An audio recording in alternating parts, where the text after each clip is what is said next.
Welcome to the Michael Singer Podcast, presented by Sounds True, in partnership with Shanti Publications. For more information about Michael Singer's work, access to all prior episodes, and information about upcoming releases, we invite you to join us at michaelsingerpodcast.com.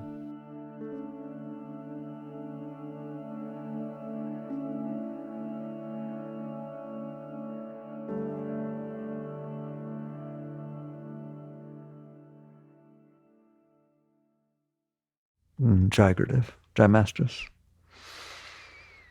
At some point, and it will happen many times in your growth, so don't complain that you think you're going forward or backwards.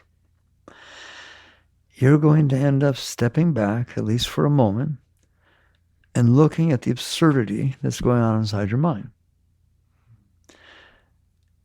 The question is not, is it going on in there? Because it is going on in there. When always, it's just talky, right? Sometimes you're lost in it. You love it. You need it. You want it. You worship it. It is your way through life to listen to that. Do you understand that? Should I do this? Shouldn't I do that? Why did I do that? Oh my gosh, should I apologize? Just the talk. Anybody got some? Okay? You reach so many stages as you grow. I certainly did. My first awakening was to notice that voice. It just happened. It just all of a sudden happened. One day back in, 1968, 69, who the heck knows, something. And I just noticed that there's this voice talking inside my head. I knew it was always there, but somehow I'd never noticed. You just get so distracted by it, so involved in it, that it's you. It's you thinking, it's you talking, it's you making decisions, it's you angsting, it's you worrying, it's you. That's you. But something happened. There's just Master's grace, whatever. And I don't know nothing about Masters or God at the time, believe me. I was a nice hippie living in Gainesville, going to college in the 60s. And so I just popped out. That's all. There were no fanfare, noise, things, just boom. Somebody's watching who didn't used to be there watching. But you always knew you were there watching, but you knew that you had gotten too close. You got involved too much. So that's a very important stage of your path. And you wouldn't be here if you had not experienced at least some understanding that all that talk that's going on in your mind is not you, that you're the one that's aware of the talk. So that becomes really your lifelong journey. I mean, meditate all you want, go whatever you want. When it's all said and done, that thing's in there talking. Not as much, maybe more positive, not as disturbed, but go meditate and get really quiet. Then come out and see what happens. God, I went so deep. I was up. Who the hell's that? I know I went deep. Why does it have to tell me I went deep? And more likely what it says is, I wonder if it'll happen again. I want it to happen again. How do I make it happen again? Well, that's happening. You won't happen again. Do you hear me? It's just a solid talk we're having. And so eventually, I'm talking about, you learn how to work with that voice. You go through so many stages. Me, it was so comfortable watching it instead of being it. It like took all my problems away because it was my problem. It didn't have any problems. It had a problem with what was happening. I didn't, right? But it made sure I knew it didn't like it. You understand that? Or that it did like it. It was very clear about what it wanted and so on. And at first, I'll share with you, I share this in the surrender experiment.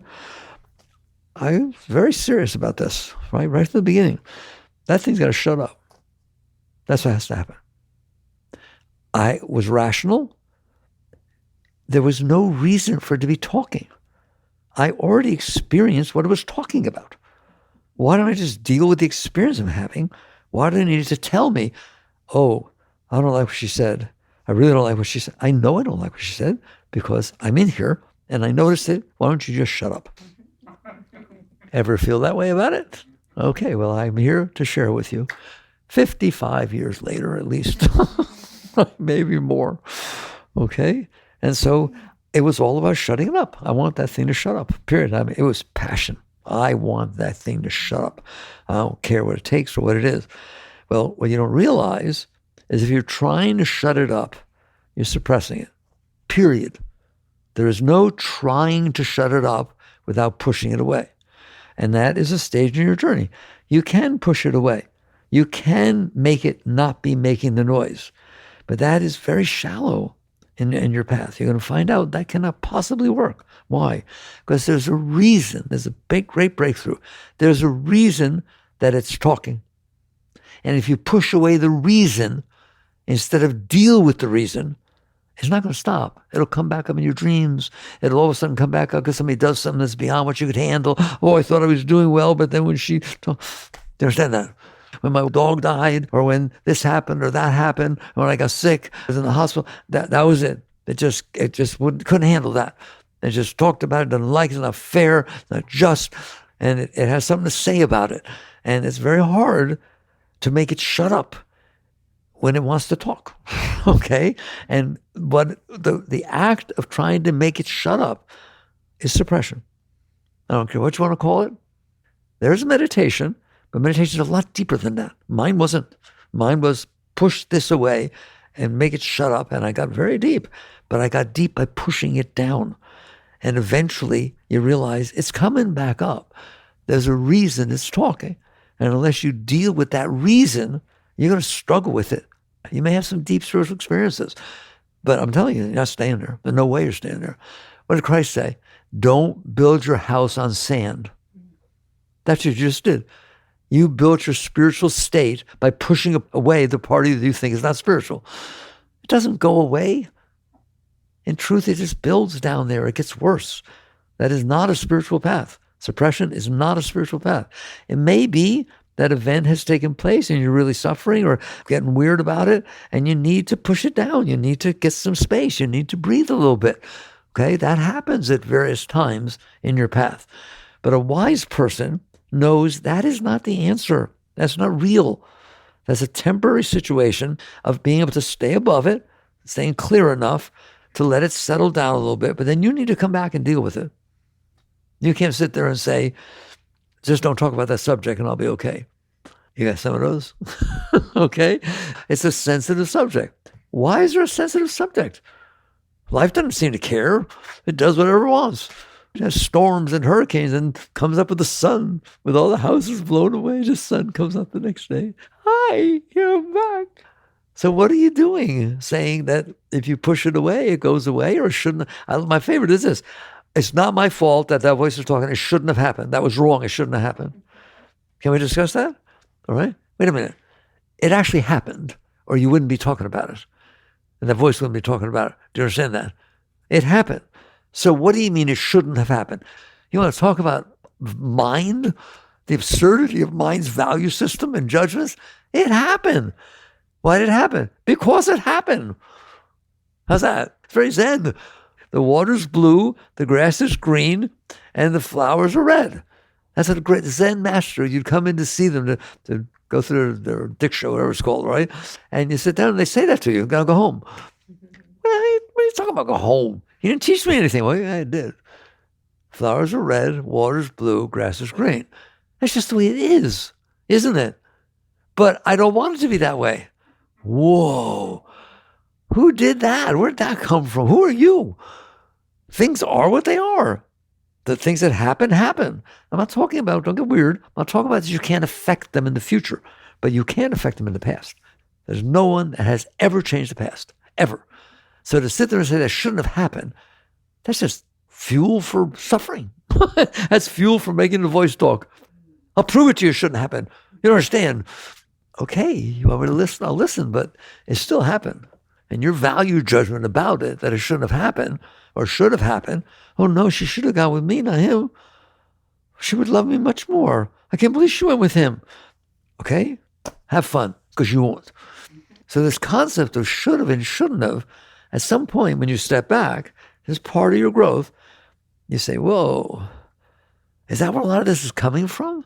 Is that why the voice is talking all the time? Because I'm allowing it to have something in my heart, in my past or something that's saying that these things are wrong and these things are right and these are not just and these things shouldn't have happened. I understand that you can rationalize that and discuss that and be right, okay? It doesn't make it go away. It's never going away. That which already happened, now no matter how much you don't like it, now how unfair it is, it still happened, didn't it? And you dealing with it with that voice in your head just makes the voice talk more.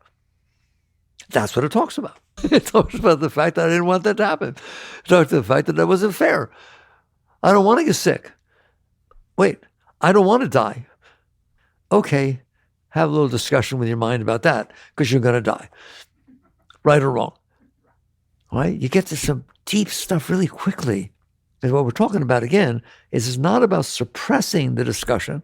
It's about finding out why it's there and working with it at the root. Buddhists say work at the root. That's what they're talking about. Okay? We've just had a very light discussion you'll all agree with. Do you understand? These are Buddhist teachings. The Four Noble Truths of Buddha we just talked to you about. What do you mean? What did Buddha say? What's the first noble truth? All life is suffering. I mean, you suffer every day. You break your bones, right? But in there, you're suffering. You're struggling, right or wrong. You're struggling to have things be the way you want. Make sure you don't have to do stuff that you don't want. Like, you struggle. That's what he means. All life is suffering. Or, let's do it another way. Your general life is not about absolute transcendental peace. How's that? There, now you get it? All right. What's the opposite of that? Suffering. Okay. What's the second noble truth? Second noble truth is the beginning and end of all spiritual teachings. Everything. You need nothing more. And it's just a few words. Buddha is a man of very few words. All life is suffering. Second noble truth. The cause of suffering is preference. Now, it gets translated, and I purposely don't use that translation, as desire. You know that you've heard that. The cause of suffering is desire. Because the way our Western mind, voice ticky-tocky in the head, thinks of desire as passion, lust, greed. Okay? That's the cause of suffering. No, he didn't say that. What did he say? The cause of all commotion, all suffering, all inner disturbance is preference. What is a desire? Something you want to happen or don't want to happen. So preference is what's underneath it. You have decided, I want this to happen. I have a desire about it. You've decided, I don't want this to happen. I have a desire that doesn't happen. That's what a preference is. It's basically saying, I'm in here, it's out there, I get to decide what's going on. Well, you don't. Things go on out there. But inside, you don't have the ability to be comfortable with what? Things that you prefer and things you don't prefer. If I understand I'm not comfortable with things I don't prefer, I get real weird about them. Do I worry about them happening? Yeah, there's a nice thing for the voice to talk about. I have a preference. I'm afraid that it won't happen. I have a very strong preference that something doesn't happen. I worry about it. There it is, right there. You see it? Because you have a preference, you struggle. You worry. You try to make a preference a positive preference, thing you want. Does it cause suffering? Let me ask you a question, because you like to think it doesn't. I have this tremendous preference. I've fallen in love with her. Okay, good luck. Why? Why is she talking to that other guy? Where'd she go today? Ever get jealous? Answer me. What is jealousy? A preference. You have a preference that she's yours, he's yours. I have a strong preference, but it's right. Don't talk about that. It's something you're doing inside yourself. Well, what if you didn't meet her? What if you never met her? Well, then there wouldn't be this commotion going on. But now that I have this preference, I've decided that's my preference, I have a commotion. Do you have a commotion? When you like something and you want it, does it cause a commotion? See? Doesn't matter if it's a negative thing that you don't want to happen. You got lots of commotion about that. Try to protect yourself from it. Try to talk about why it shouldn't. Oh my God, you write essays. This should never happen. It's wrong. This shouldn't have existed. Genghis Khan was wrong. Oh, what a terrible thing he did. Let me tell you about it. Doesn't matter. He did it. You want to make a commotion about it. You want to talk about how wrong it was and why it was wrong.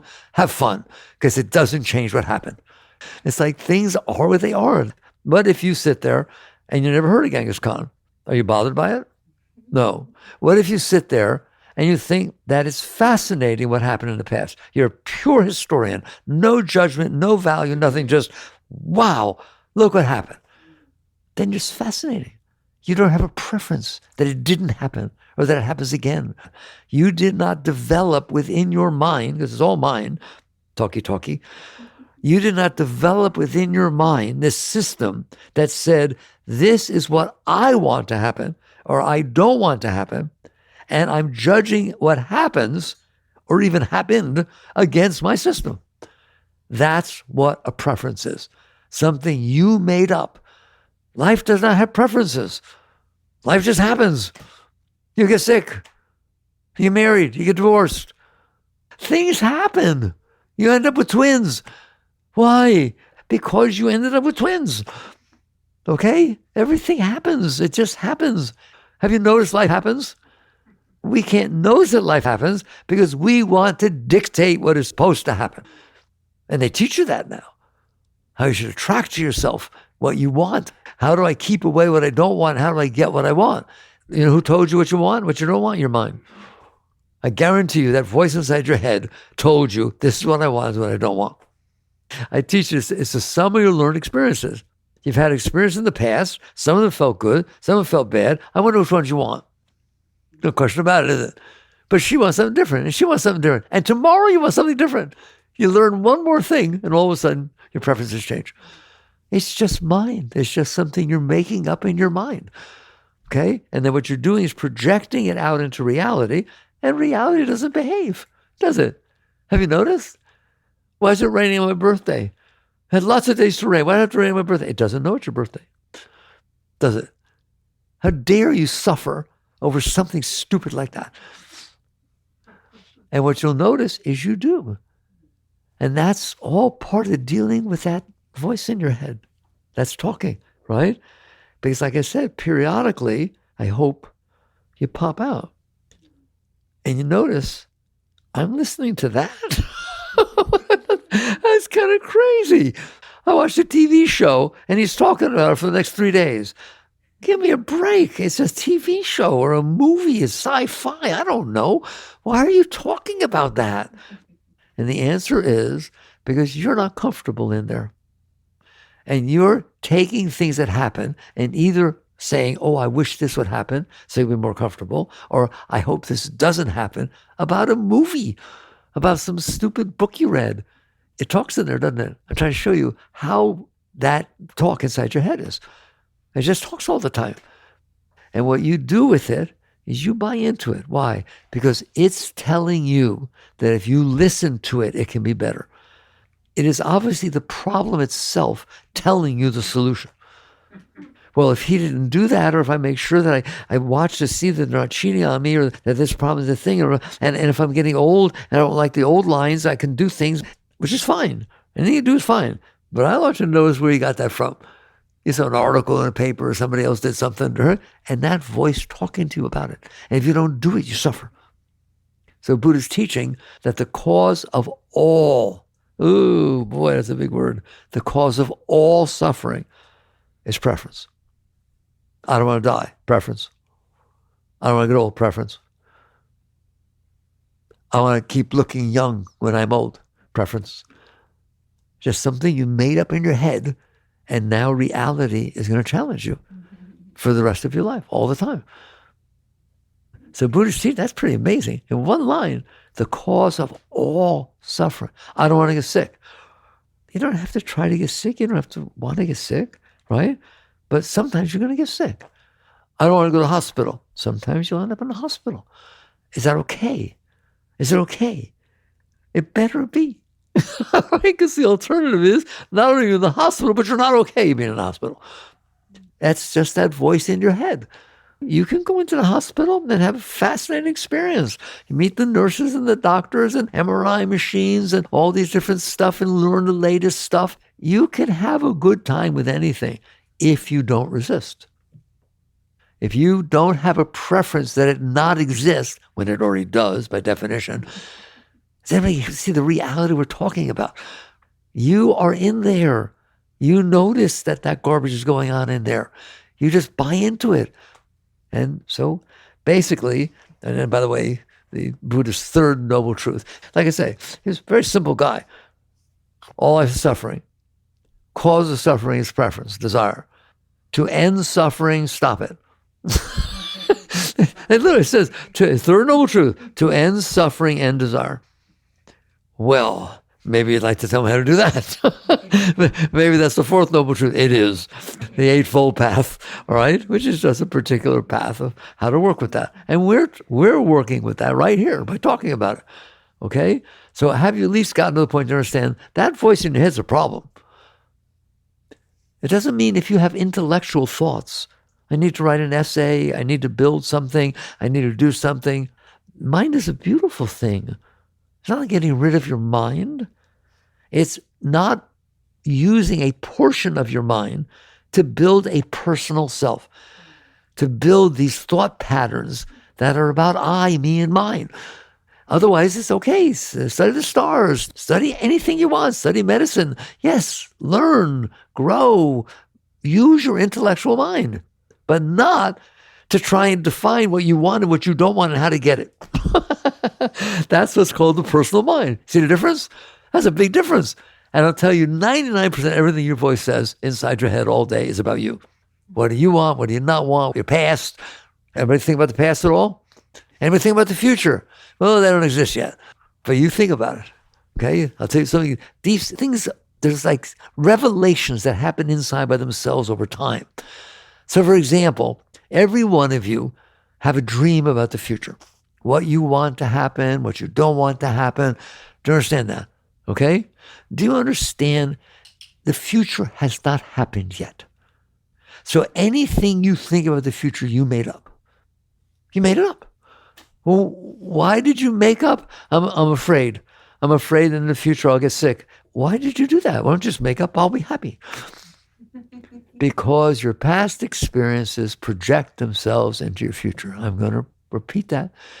Your thoughts of the future are a projection of what you're holding inside of you from the past, right? God, I hope I meet somebody like George. God, we were so in love, and then he had to leave. And what are you doing? You're taking an experience you had in the past and projecting into the future.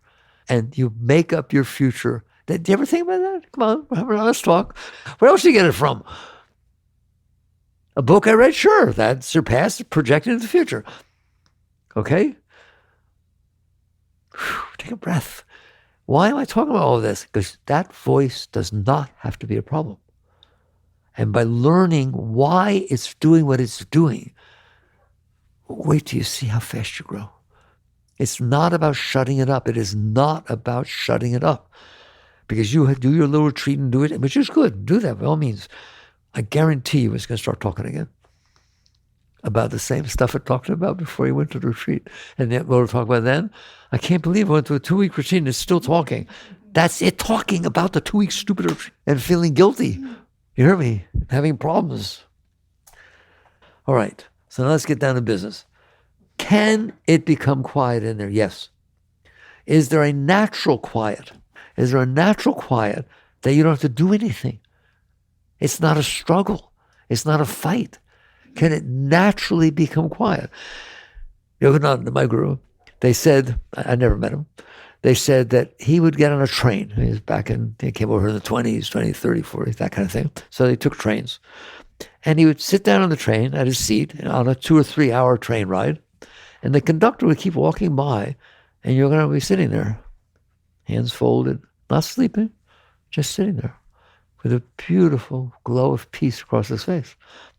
And once the conductor asked him, "Sir, excuse me, what are you doing?" He said, I'm sitting here feeling the peace. Why did he feel the peace? Because he was done with himself. You know when it stops talking? When there's nothing to talk about. Not, I'm going to suppress it. Not, I hate it. Not, I'm afraid of it. So you get clear enough, and you start practicing clarity of saying, okay, there's this talkie inside my head. And a lot of stuff it talks about disturbs me. It is what disturbs me. If I have a test tomorrow, right, and I've studied, why am I anxious? Why is there anxiety? It doesn't help one In fact, it stops your ability to think, to have anxiety and be afraid. It's of no benefit, no purpose at all. And so why am I doing it? Because you still have stuff that you failed in the past, you had trouble in the past, you're afraid of people judging you, whatever the heck it is, because there's stuff in there that you stored. What if it's not in there? What if you handled, now I get to the root of it, what if you handled every single thing in your life as it happened and said, oh, thank you for the experience, thank you, here we go, I'm growing, I'm learning, I'm becoming more open, I'm a better person because I went through that experience.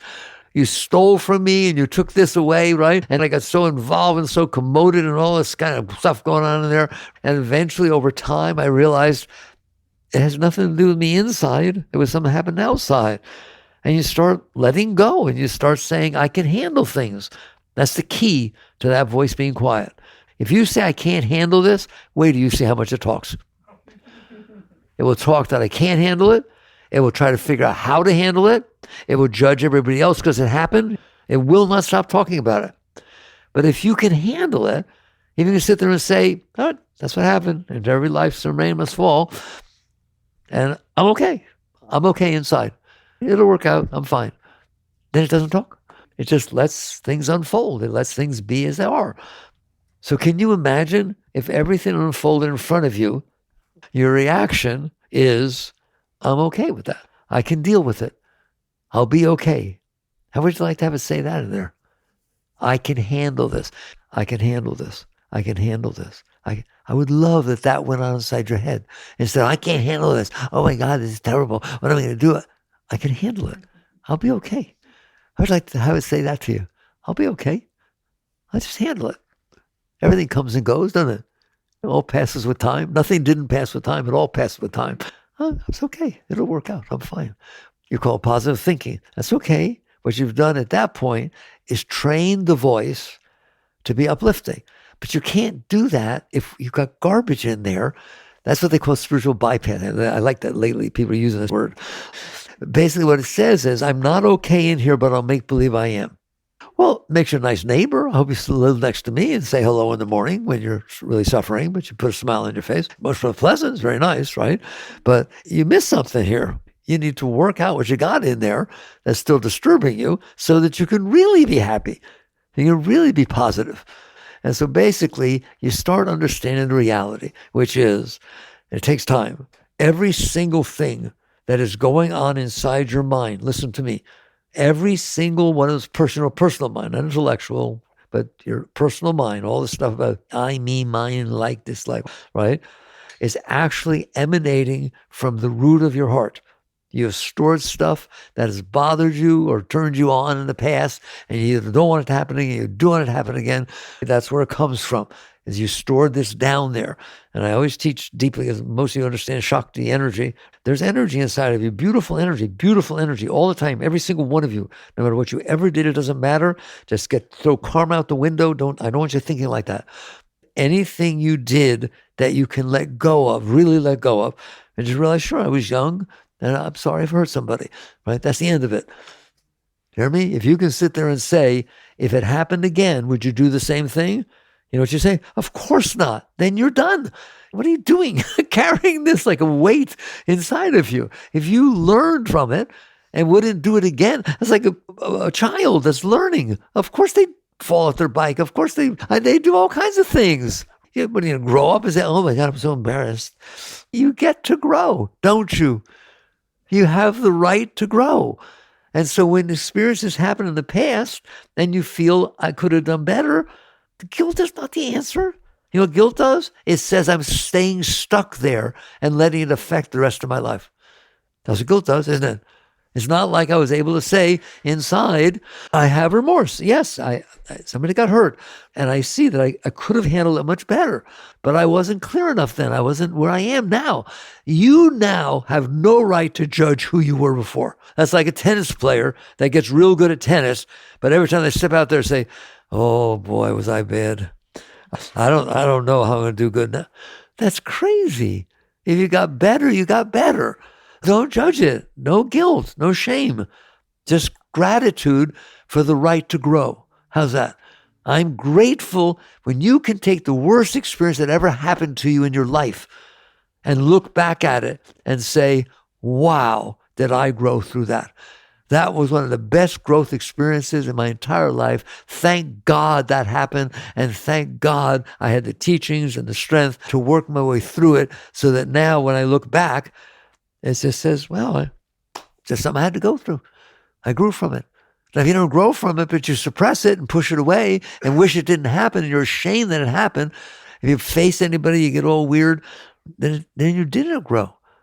You got worse. And it will come back out again. So that's what it means when they say karma, what goes around, what comes around. That's because you kept it inside of you and you're projecting it outside, right? I use an example of you just robbed a bank. Get outside. You feel paranoia. You feel everybody's looking at you. They don't know you robbed a bank. Only you know you robbed the bank. You're projecting what you're doing inside out onto something else, all right? So of course it comes back around. It all repeats itself. But not if you work it through. What does it mean to work it through? I see I have this in here. I see that my first divorce was messy, or this happened, how I dealt with my kid, whatever. I don't care. Be as personal as you want. I'm willing to talk about it. Just whatever situations you went through, can you look at it and see, I am now a better person because I went through that situation. I'm sorry if anyone got hurt. If there's an opportunity, maybe you apologize. That's not even the point. They won't have the same view of it that you did. Somebody came to me once and said, I love AA. They were doing AA. And there's a point in there, one of the steps where you're supposed to go to people who you hurt or did some stuff to and face it, right? And that's very beautiful. Believe me, I'm not talking against it at all, right? But they told me that they were bothered by this for years, that they had hurt this person and done this thing. So they went and found them and went to their home, right? The person, oh, well, I haven't seen you for years, right? And tried to apologize, to which the person said, I don't know what you're talking about. It had bothered you. They didn't even remember it. You know how much that stuff you have in there? That's that. It's stuff that you kept in there. And you are big to you. You're not big to them. They have their own big. So what you did was nothing. They didn't remember it. It's just, leave me a break. Then you're embarrassed, right? Just understand it's all about working out what you stored in there. And what you'll find out is if you don't store stuff in there, what does that mean? Events happen today. I'm a conscious, what this means to be a conscious, you're all conscious, obviously. You wouldn't know what happened. You're aware. What we mean by a conscious being is you're conscious of being conscious. You're in there, you're aware that you're in there, and you start to work with yourself from in there. You start to see you have all this guilt. You start to see you have all, fear is very big. Every one of you is fear of rejection. Do you understand that? The people, and we see all kinds of politicians and everybody doing this stuff, the people that appear to be the most strong are the weakest. They have to fight every single thing that somebody says against them. They have to fight every single thing that happens that they don't agree with. That's because they're not okay. All they feel is fear. Somebody who's projecting that strength is the weakest. That's what the Bible means. He who's last will come be first, et cetera, et cetera. They are the weakest people. You know what a strong person is? Someone that can handle. You say something I don't like, it's okay. I'll deal with it.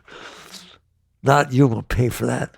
You will not talk to me like that. You will not do that. I will control and manipulate everything until it's the way I want it to be. And if anything, the slightest thing, anybody says anything against me or anything, I'm going to protect myself. Why? Why do you need to protect yourself? Because you're not okay. You're trying to stop it from hitting your stuff. You're in there protecting the inner state, which is all your garbage, so that it doesn't get hit. And that's why people lie, and that's why people steal. Every single thing is that. It's because you're not okay in there. Woe be unto everybody else. Because you're going to try to make it be what you need it to be for you to be okay. All right? So strength is not that. That is not strength. That's tremendous weakness. Strength is, I can handle it. I can handle what you said. I can handle what you did. What I do about it, if I can handle it, you get clear and quiet. You look at the situation, not look at your problem. It's about looking at the situation itself. Most people can't do that because all they hear is their own noise about what's happening. Your significant other says to you in the morning before you leave to work, oh, excuse me, we have to have a serious talk tonight. How you doing all day? You should be fine. You should sit there and say, good. Let's find out what's bothering somebody. If indeed that's what, maybe she wants to tell me that she bought an anniversary present. We're going to go travel to Europe, and she didn't tell me. I don't know what she's going to tell me, and I shouldn't make it up. Otherwise, it's in there, the voice in your head saying, "Oh God, did she find out about that? No, Sally said she would never tell her," just to make up some stuff, and you don't have any idea what's going on.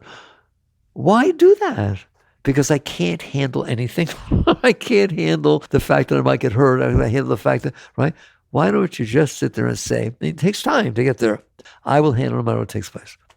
What does that mean? I will walk into the situation. I will hear what's being said, not protect myself.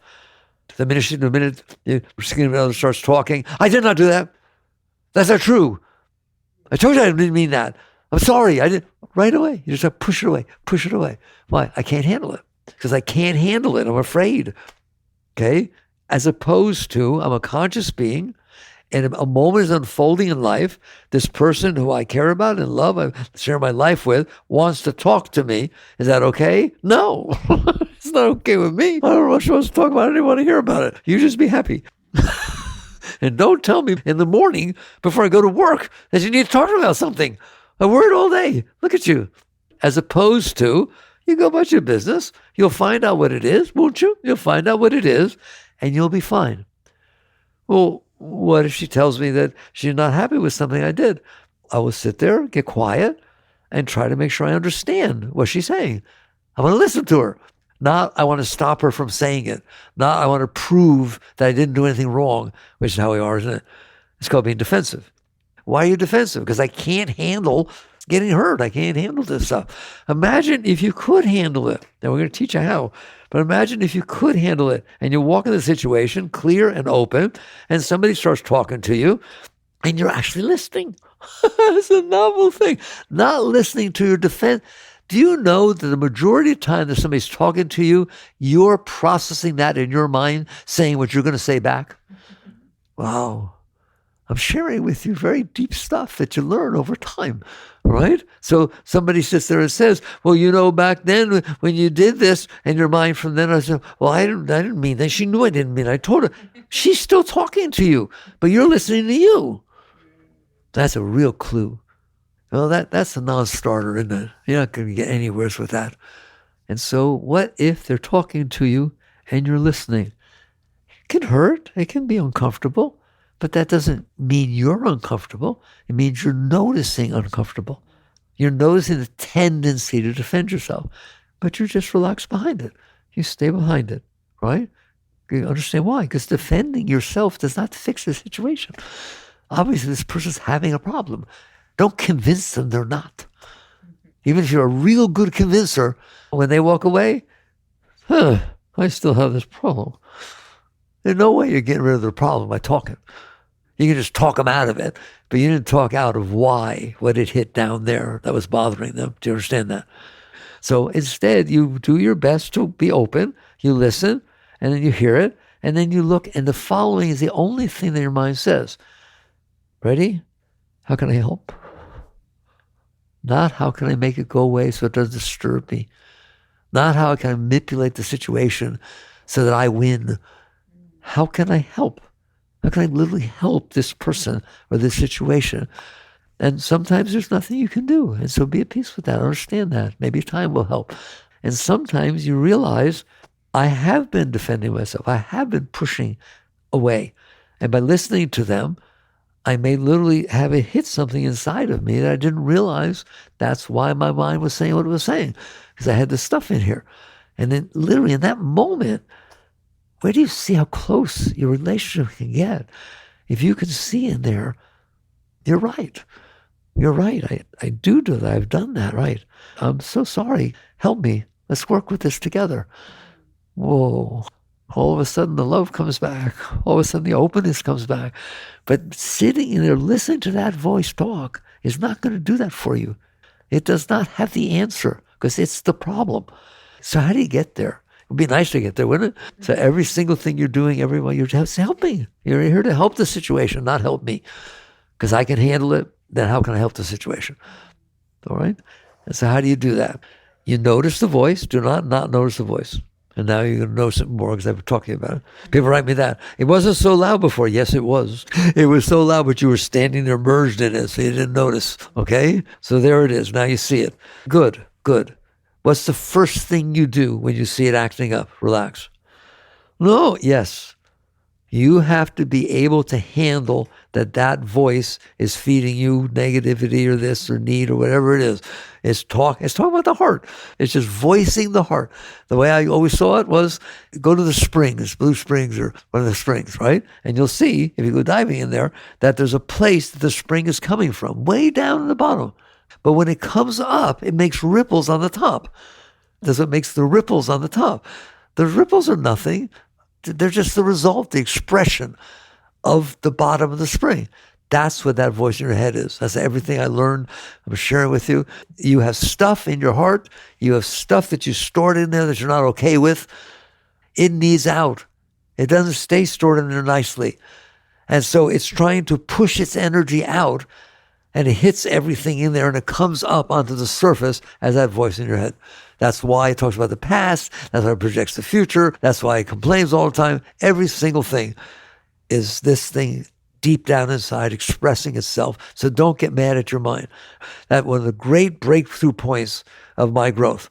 I stopped getting mad at the mind. I apologize to the mind. I'm sorry that I locked you up. I'm sorry I pushed you away. I'm sorry that I couldn't handle you, because you are just expressing what I stored inside of you. I'm the one who shoved it down there. I'm the one that couldn't handle the situation. And you're just trying to release the energy. And I'm trying to shut you up. No. And you start completely changing your relationship with that voice in your head. And you literally say to it, I'm sorry. I'm sorry I shoved the stuff down there. I'm sorry I can't handle that you're expressing yourself. So you push the mind away. You push the personal mind away. That's like claiming it's not real, it's there. You're trying to make it go away. No, you can't make it go away that way. So you apologize to it. You say, I've grown so much. You literally get to the point where you love it. It's with compassion. You say, I'm never going to do that again. I ain't shoving you back down there. If you have something to say it. I can handle it. I'm back here. And you stop fighting with yourself, not to mention everybody else. You do fight with yourself, don't you? And you just kind of welcome it up. You welcome it up because it's your Shakti. It's your energy that you shoved down there, and now it's being all disturbed. When you release those blockages, the Shakti will just pour through you. You have no idea. Just ecstasy, joy, love all the time pouring through your whole being. That's called the open state. But if you can't handle yourself, you're not going to be open. Forget handling anybody else. You can't handle your past. You can't handle what you said. You can't handle what you did.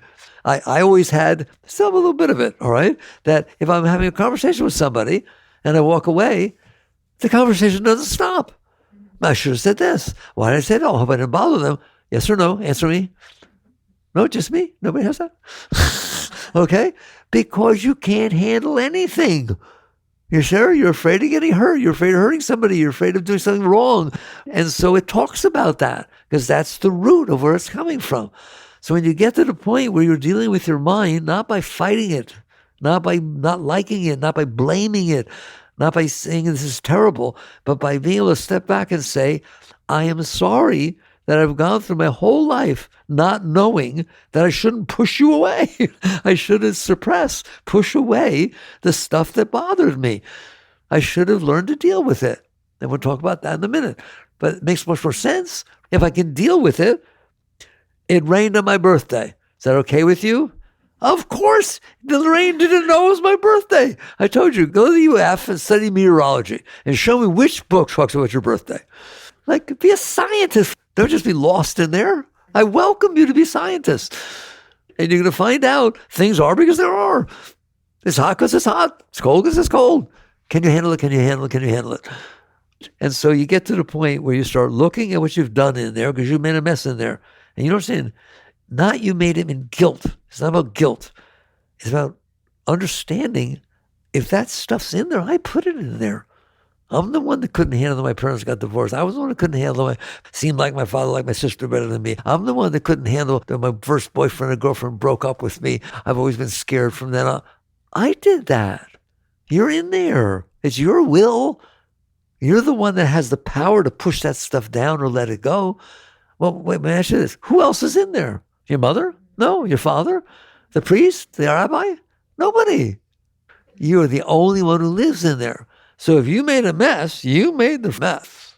Well, you don't understand. This is what they did to me. And it was terrible. I understand. I do understand. Did it happen? Yes. Do you want it to bother you for the rest of your life? Do you want it to bother you for the rest of your life? Because if you don't do something about it, it's going to. All right? And see, just the whole thing is telling you what? I don't want this stuff in here. That's the problem is not the world. The problem is I have this stuff in here that can't handle the world because it's already decided what it wants and what it doesn't want and what it likes and what it doesn't like, and it's just struggling with everything. So my work, my spiritual work, it's funny. Your spiritual work is not about believing in God. It's not about God. It's about letting go of what's keeping you from God. And if you work with yourself, wait and see what happens. And work with yourself means I'm letting go. I can handle what's happening now, and I'm letting go what comes up from the past. How? Will it hurt? I have a motto. Stored with pain, comes back with pain. Have you noticed? Stored with pain is coming back with pain. The question is, can you handle it? Well, how do I handle it? By pushing it away? No, that's not strength. That's weakness. I know it's a mess in there. I know it's uncomfortable living in there. You're sitting on top of a darn volcano, aren't you? At any point, somebody can say something or do something, and you're not okay. But you have a choice.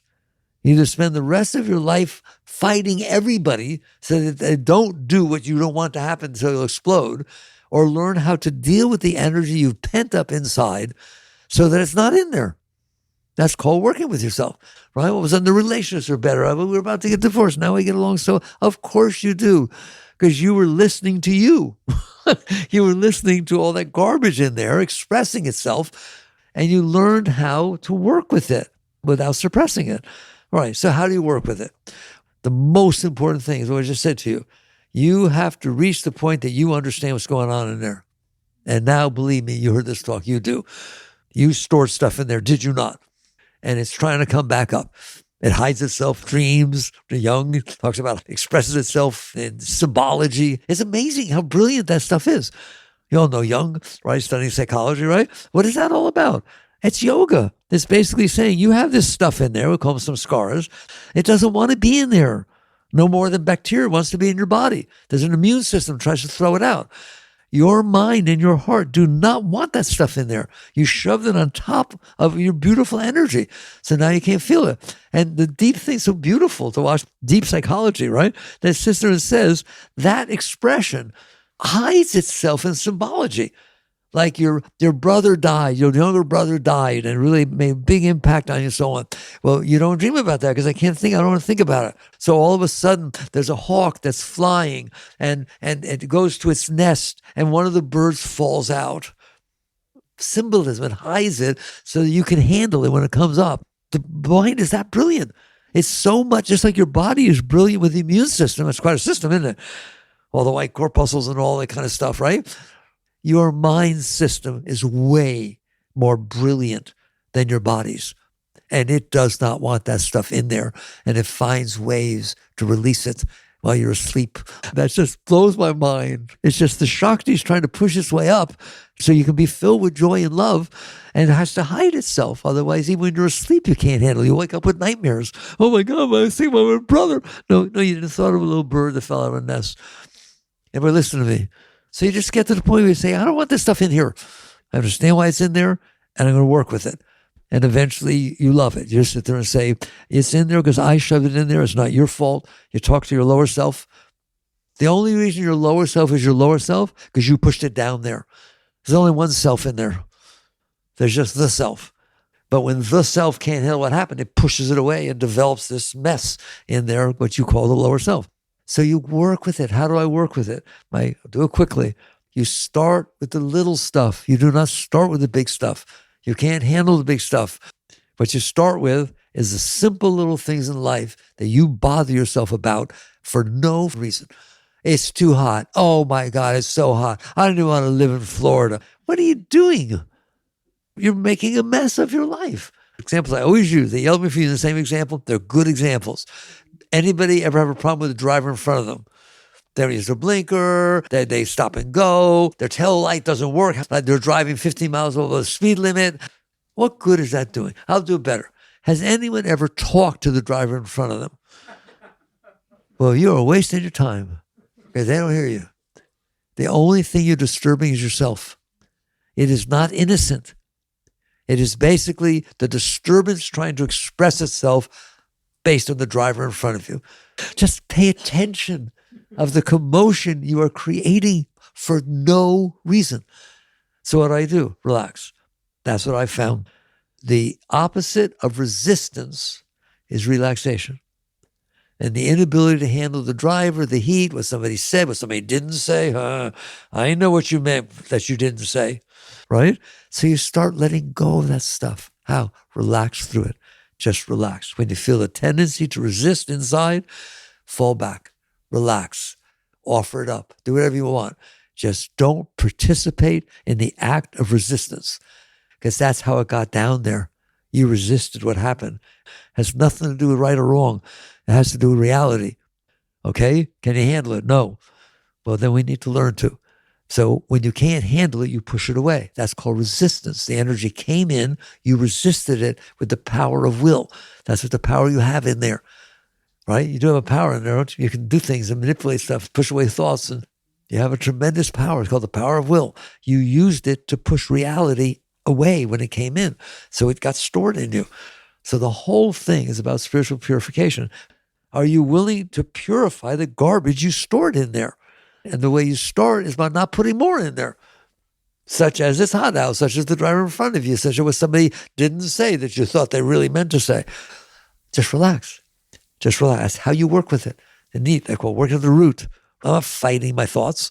I'm letting go inside by relaxing through the process of resistance. And what will happen is you'll get good at the driver in front of you. You'll get good at the heat. And you'll get good at the fact that somebody didn't say something you wanted them to say. Just keep relaxing. And you're going to find out if you can relax through those, then all of a sudden there's something somebody did say, right? And you'll find out the process is the same. First, relax. If they said it, they said it. There's no benefit in shoving it back in their face. There must have been some reason their stuff came up with those words. What, are you going to change them? They have their whole life to program them that way, just like you do. It's really neat. It's called the spiritual path of non-resistance. You learn to let go. Doesn't mean you don't deal with it. Once you've let go and you're clear, you can deal with it. Usually there's nothing to deal with because the only problem was you, all right? But there may be something to deal with. And just basically keep letting go, keep relaxing, and you'll find you can do that with bigger and bigger things because you learn how to do it. Okay, if you're playing tennis and somebody hits backhand for you and you hit into the net, next time you'll do better. Next time you'll do better. It's not like it's going to not get better. It's the same thing inside. If you can let go of these things that are causing resistance, you will get better at it. And pretty soon, let's close it down. Pretty soon you'll get to a point, it's called becoming established in the seat of self. You will find that you're so far back there naturally because you didn't bother getting pulled down to the garbage, that it doesn't pull you down. It can be a little bit feel difficult, this and that. Just relax. Just relax. It goes through. And then you start dealing with helping instead of manipulating. Okay? And then I'll stop now because I'm out of time. That state, that's nowhere compared to where the masters went. There are so much higher states than being able to be back centered inside yourself, watching without it disturbing you. You're still there watching. Your consciousness is still separate from the merger of the universe, which is where we're going. It's just the first step, the first stage of a great rocket ship. So you understand that voice in your head better. It is not your enemy. No more than if you have a fever, that's not your enemy. It's the body trying to purify. Understand? Or you get a boil. Oh, it's ugly, hide it. No, don't. Okay? Work with it. Find out why it's there and learn how to release it. And what's beautiful about the inside, the outside, you may not be good at tennis, you may not be good at the piano, you may not be strong. There's all kinds of things that are real outside. There ain't nothing real inside. Except you, except the greatness of your being. Everything else you created inside yourself to build an ego and a self-concept. So you can really do something very great with yourself. All right. Jagrative.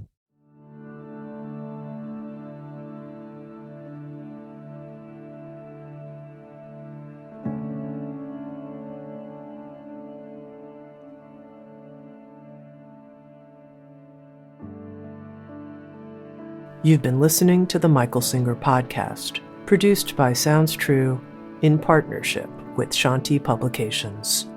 For more information on Michael's body of work and all back episodes, please join us at michaelsingerpodcast.com. Thanks so much for listening. Sounds True, waking up the world.